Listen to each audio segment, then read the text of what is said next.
लपंडाव मालिकेच्या आजच्या भागामध्ये इथे सखी डिवोर्स पेपर घेऊन कान्हाकडे चाललेली असते, कारण तिला कान्हाला लवकरात लवकर डिवोर्स द्यायचा असतो.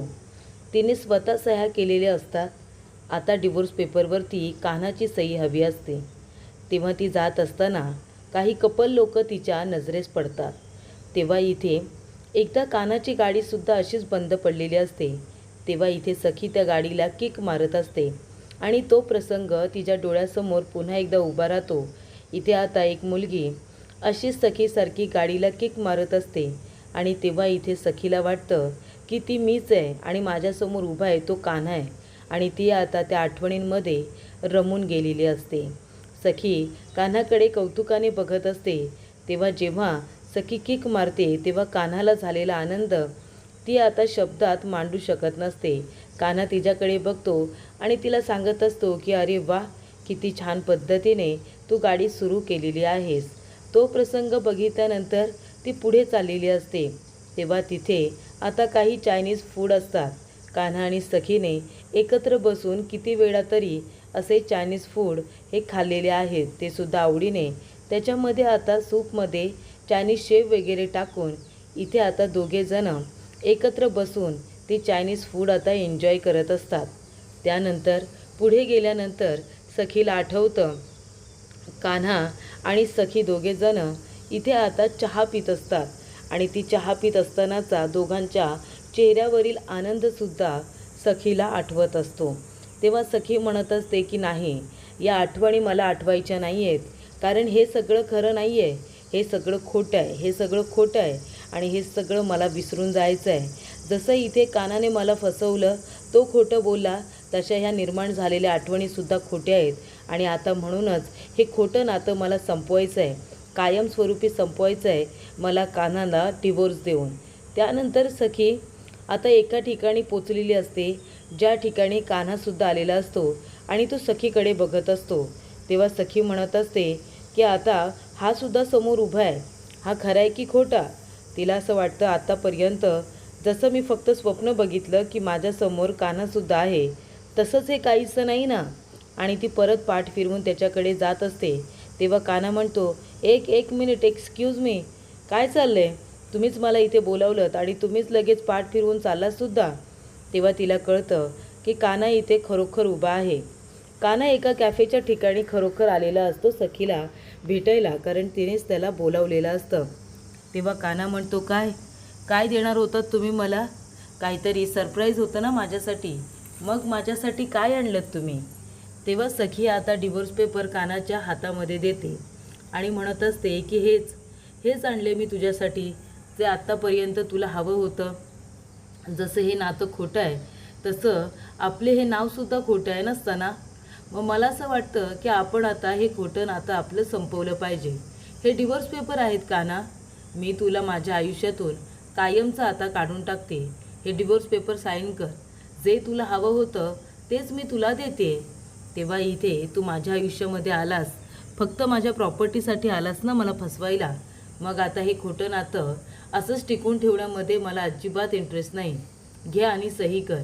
तेव्हा कान्हा एका सेकंदाचाही विचार न करता डिवोर्स पेपर हातामध्ये घेतो आणि त्याच्यावरती सहीसुद्धा करतो. आणि हे सगळं बघून सखीला खूपच जास्त वाईट वाटतं. तेव्हा इथे मनस्विनी आरशामध्ये बघत असते आणि म्हणत असते की कधी आम्ही युजलेस साड्यांमधून बाहेर येणार आहे काय माहिती. मला हे आता तेजस्विनीचं नाटक करून करून कंटाळा आलाय मला. माझे खरे डोळे, मनस्विनीची ओळख म्हणजे माझे ते निळे डोळे, आणि तेच मला आता परमनंटली बदलावे लागलेले आहेत. आता हे तेजस्विनीचे ब्राऊन डोळे आणि तिच्या ह्या फडतूस साड्या माझ्या आयुष्यातून कधी निघून जाणार आहेत काय माहिती. त्यानंतर तिला आठवतं जेव्हा इथे वकील साहेब म्हणतात की कबीर किर्लोस्कर ह्या डिवोर्स पेपरवरती सही करतील, असं मला वाटत नाही. तेव्हा सखी म्हणते की कबीरच्या कशा पद्धतीने याच्यावरती सह्या घ्यायच्या आहेत ना, ते मला बरोबर माहिती आहे, मी इथे त्याच्या सह्या घेईन. तेव्हा इथे मनस्विनी म्हणत असते की वा, आत्तापर्यंत मला जे साध्य करायचं होतं ते मी केलं. कबीर आणि सखीला मला कायमस्वरूपी एकमेकांपासून वेगळं करायचं होतं. आता कान्हा एकदा का सखीला डिवोर्स देऊन मोकळा झाला आणि तो सखीच्या आयुष्यातून कायमचा बाजूला झाला की मग ह्या सखीला मूर्ख बनवणं माझ्यासाठी सहज सोपं होऊन जाईल.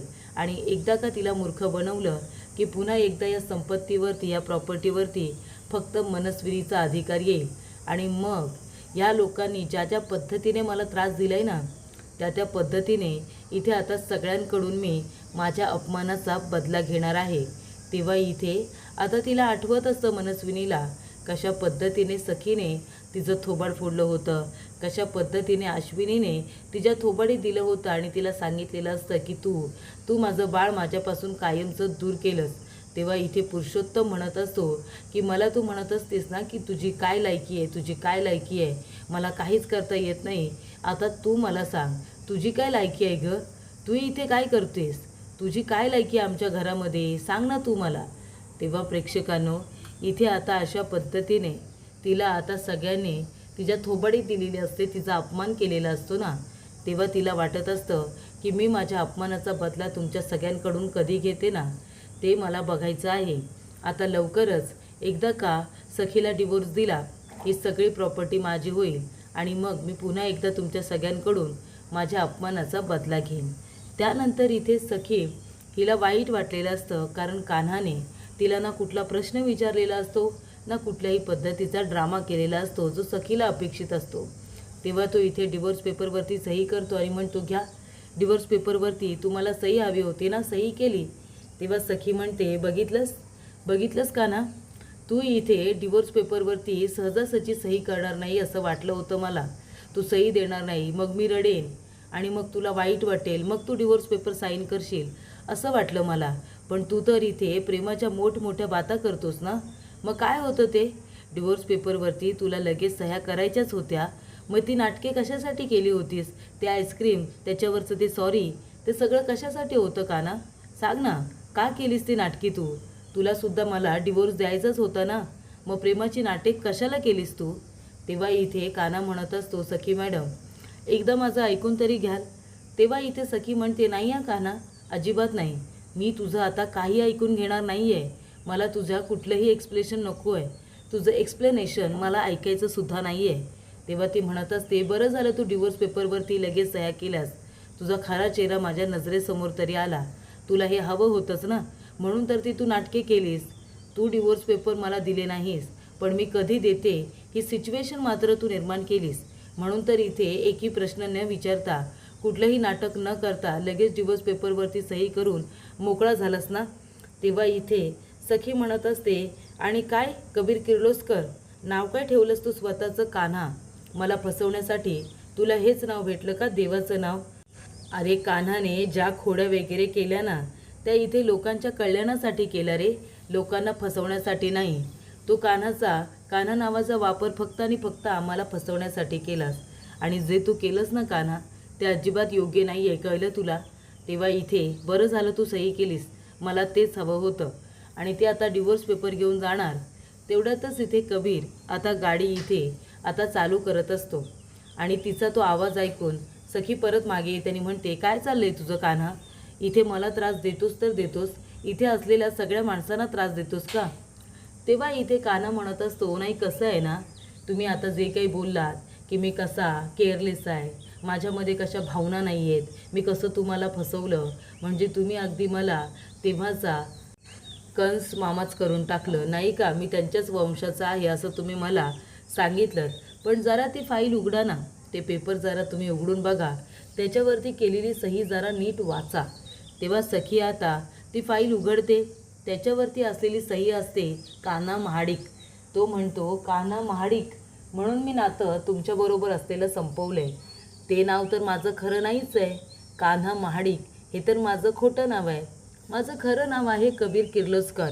त्यामुळे कान्हा महाडिक म्हणून तुमच्याबरोबरचं असलेलं खोटं नातं मी संपवलं आहे. पण कबीर किर्लोस्कर म्हणून मी आता नव्याने तुमच्याबरोबर माझं नाव जोडलेलं आहे. कबीर किर्लोस्कर म्हणून मी तुम्हाला माझ्या आयुष्यातून कधीच जाऊ देणार नाही आहे, कळलं तुम्हाला? आणि तसंही सखी आणि कान्हा यांना कुणीही वेगळं करू शकत नाही. सना कुणीही तिसरी व्यक्ती वेगळं करू शकत नाही. कुठल्याही कोर्टमध्ये तेवढी हिंमत नाही आहे आपल्याला वेगळं करण्याची, आणि मी तर ते होऊ देणार नाही आहे. सना कधीच वेगळे होणार नाही. सणा फक्त 2 व्यक्ती हे आता संपू शकतात, एकतर स्वतः कान्हा नाहीतर एकतर सखी. मी ते नातं कधीही संपवणार नाही आहे आणि तुम्हाला ते संपू देणार नाही आहे. तेव्हा ती म्हणत असते, अच्छा म्हणजे असं सगळं ठरवलेस तू, एवढी सगळी फसवणूक केलीस माझी आणि आता असं बोलतोयस. मला खरं खरं सांग कान्हा, हे सगळं तू कशासाठी केलंस रे? म्हणजे मला तू फसवलंस कशासाठी? फक्त त्याचं मला एक कारण सांग. पैशांसाठी? पैशांसाठी केलंस तू हे सगळं? तेव्हा इथे कान्हाला आठवतं की त्याने हे सगळं कशासाठी केलं. म्हणजे मनस्विनीने कशा पद्धतीने त्याच्या वडिलांचा खून केला, त्या सगळ्यांना घाबरवलं, त्यांची संपत्ती लुबाडण्याचा प्रयत्न केला, हे सगळं आता कान्हाला आठवत असतं. तेव्हा इथे सखी म्हणते, दे ना उत्तर दे, तू का फसवलंस ते सांग मला. तेवढ्यातच एक बाई आता गावावरून आलेली असते. ती आल्या आल्या रिक्षाजवळ उभी राहते. आपल्या हातातला जो बोचका आहे ना गाठोडं, ते आता खाली टाकते. इथे आता पर्समधून मशेरीची डब्बी काढते. ती मशेरी आता 2 बोटं इकडे तिकडे तोंडाला लावते. परत ती मशेरीची डब्बी आपल्या पर्समध्ये टाकते. झोपलेल्या रिक्षावाल्याला जागं करत असते. तेव्हा ती इथे मशेरी लावून मोकळी झाल्यानंतर इथे आता रिक्षावाल्याला उठवते. रिक्षावाला म्हणतो, काय आहे, कोण आहात तुम्ही? तेव्हा ती म्हणते, चल आता सरक तिकडे, चल मला जायचं आहे. तो म्हणतो, कुठे कुठे जायचं आहे तुम्हाला? तोंडामध्ये मशेरी असल्यामुळे तिला आता काही बोलता येत नाही. ती आता लगेच आपल्या पर्समध्ये हात टाकते आणि इथे पत्ता इथे वहीच्या पेजवरती लिहिलेला असतो. तो पत्ता त्या रिक्षावाल्याला देते. तेव्हा ती म्हणत असते, चल चल आता मला जायचं आहे. मशेरीच्या बोटानेच त्याला खुणावत असते. तो म्हणतो, आहो आहो, हो हो, तुम्ही हात पाठी करा, तोंडाला हात लावताय का माझ्या? आणि तो आता वाचतो. तो म्हणतो, कामत हाऊस, तुम्हाला कामत हाऊसकडे जायचं आहे का? ती म्हणते, हो कामत हाऊसकडे जायचं आहे. तो म्हणतो, ठीक आहे बसा. तेव्हा ती आता लगेच रिक्षामध्ये बसते. तेव्हा इथे रिक्षावाला रिक्षा चालू करत असताना म्हणतो, अहो काय हे, रिक्षात लगेच बसलात, सामान तरी घ्या तुमचं. ती म्हणत असते, चल तू खाली उतर आणि माझं सामान तू रिक्षामध्ये टाक. तो म्हणत असतो, सामानसुद्धा मीच रिक्षात टाकायचं का? ती म्हणते, हो मग काय मी टाकू, असं ती खाडाखुणा करून त्याला सांगत असते. रिक्षातून रिक्षावाला खाली उतरतो, तिचं काठोडं उचलतो, ते रिक्षामध्ये ठेवतो आणि नंतर तिला कामत हाऊसकडे घेऊन जात असतो. तर एक म्हातारी बाई आता कामत हाऊसमध्ये आलेली असते आणि ती आता इथे मनस्विनीला त्रास देणार असते की सखीला, ते अजूनपर्यंत काही उलगडलेलं नाही. तेव्हा इथे आता कान्हा म्हणत असतो की हे बघा, तुम्हाला असं वाटते ना की मी तुम्हाला पैशांसाठी फसवलं.